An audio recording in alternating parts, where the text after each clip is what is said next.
Someone in your life has probably died, maybe recently, maybe a long time ago, and you know what happened after. The phone calls, the arrangements, the people who came, the flowers, the service, the strange mix of sadness and logistics that fills the days following a death in the modern world. Now imagine none of that exists. No funeral home, no coffin, no ceremony planned in advance, no religious institution with a protocol for this moment, no grief counselor, no days off work, no official record that the person ever existed, just a body and the people who loved them, and the question of what to do next. That question is one of the oldest questions humans have ever asked, and the answers ancient humans came up with reveal more about what makes us human than almost anything else we know about prehistoric life. Let us start with the practical problem, because before anything else, a dead body is a practical problem. It decomposes, it attracts predators, it spreads disease. Every single day a body is left unattended increases the danger to the group. For a small band of 20 or 30 people living in close quarters near a cave or campsite, a decomposing body nearby was not just sad, it was a survival threat. So the very first thing ancient humans had to do when someone died was decide what to do with the body. And here's where it gets surprising, because the range of things they actually did was far wider and far more intentional than most people imagine. The simplest option was exposure, leaving the body in a specific location away from the camp. Not abandonment, not carelessness, deliberate placement. Some ancient cultures specifically chose elevated locations, hilltops, rocky outcroppings, to place their dead. Some chose tree platforms, some placed bodies in river bends where the current would carry them. The logic was the same across all of them. Return the body to the natural world in a controlled and intentional way. Not just dropped where the person fell, taken somewhere, with purpose. But some ancient humans did something far more extraordinary. They buried their dead. And the oldest confirmed intentional burials we have found are much older than most people realize. Qafzeh Cave in Israel, approximately 100,000 years ago. A young adult buried with the antlers of a red deer deliberately placed across the body. Not placed randomly, arranged. Someone chose those antlers. Someone carried them to the cave. Someone decided that this specific object belonged with this specific person after death. The body was placed in a deliberate position. The burial was intentional. Think about what that means. To bury someone deliberately, you have to believe that the act matters, that the dead person is still in some sense a person, that what you do with their body says something about who they were and who you are. That is not just behavior, that is belief. And belief in the significance of death is one of the foundations of every religion, every culture, and every civilization that humans have ever built. But the story goes further back than Qafzeh, and this is the part that genuinely unsettles researchers. In the Rising Star Cave system in South Africa, archaeologists found the bones of Homo naledi, a species with a brain roughly 1/3 the size of a modern human. The bones were found in a remote chamber that could only be accessed through an extremely narrow passage, the kind of passage you have to squeeze through sideways. The bones were not swept there by flood water. The geological evidence rules that out. The most likely explanation is that Homo naledi was deliberately depositing its dead in this hidden chamber. Not just once, repeatedly, over time. These are not modern humans. These are a small-brained hominid species that many researchers previously assumed lacked the cognitive complexity for symbolic behavior, and yet they appear to have been doing something with their dead that required planning, coordination, and a deliberate choice to use a specific hidden location repeatedly. Something that looks very much like mortuary behavior. Whatever drives the urge to do something meaningful with the body of someone you knew is older and deeper in the human lineage than anyone previously thought. Now, beyond the body, there was the grief itself. And grief in ancient humans was not just a feeling to be managed privately. It was a social event. It was something the whole group experienced together.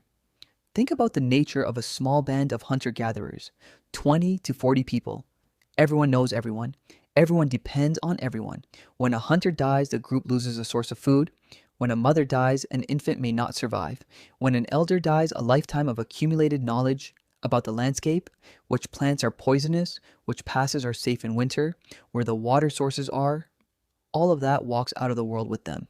The death of one person in a small ancient group was not just an emotional loss, it was a practical catastrophe. And so the response to death in ancient groups was almost certainly communal in a way that modern grief rarely is. the whole group would have gathered. The whole group would have stopped what it was doing, because the whole group was affected.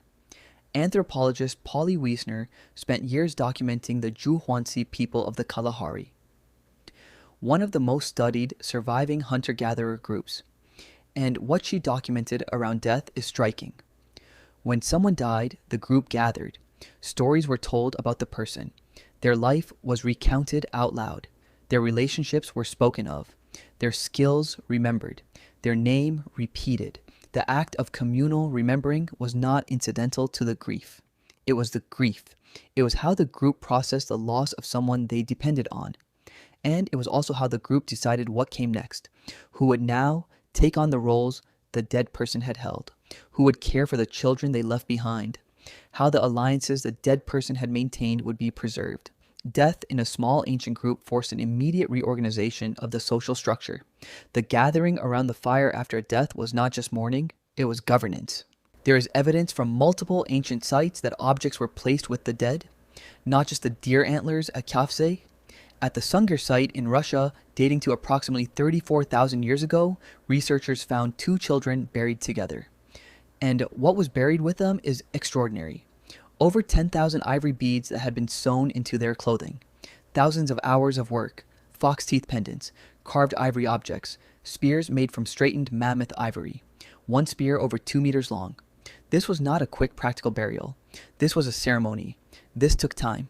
This required the group to stop their normal activities and dedicate enormous resources to honoring these two children. The beads alone would have taken one person over 3,000 hours to produce.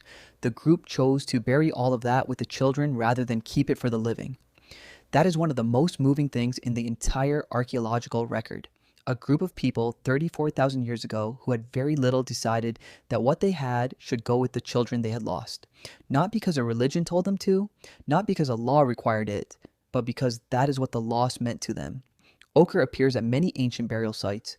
Red ochre, a natural iron oxide pigment, spread across the body or the grave. Why? Researchers are not entirely sure. Some suggest it had symbolic meaning associated with blood and life. Some suggest it had practical properties as a preservative.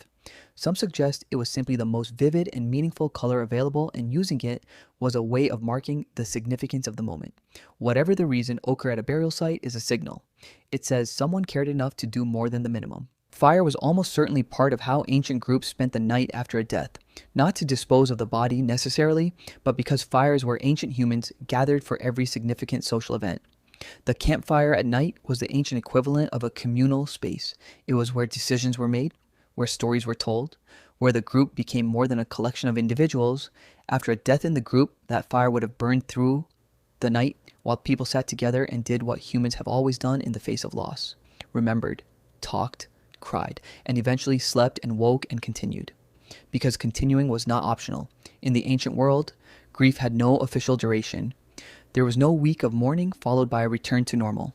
The food still needed to be found. The fire still needed to be maintained. The children still needed to be fed. Life in a hunter-gatherer group was relentless in the way that makes profound grief both more immediate and more quickly integrated than modern grief sometimes allows. You cried. You buried or placed the body. You sat around the fire. You remembered. And then when the sun came up, you went back to the landscape that the dead person had also known, and you continued. The person's tools might be kept or redistributed. Their favorite campsite might be avoided for a time as a sign of respect. Their name might be spoken carefully or not at all for a period in some cultures. These were all ways of marking that something had changed, that the world the group lived in was now different in a permanent way. What connects the oldest burial at Qafzeh 100,000 years ago and the extraordinary grave goods at Sungir 34,000 years ago and the bone deposits of Homo Naledi that may be older than both is not any specific religious belief. It is not any specific ritual. It is something simpler and more universal than either. It is the refusal to pretend that the loss of a person is a minor event. Every culture that has ever existed has had a way of marking death, not because they were told to, not because they all arrived at the same theology, but because the experience of losing someone you knew and depended on and maybe loved is so significant that doing nothing in response to it is almost impossible. The phone calls, the arrangements, the flowers, the service, the people who came, the strange logistics of modern grief.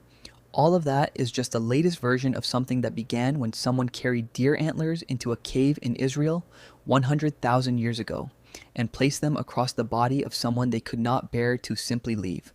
Some things have not changed at all.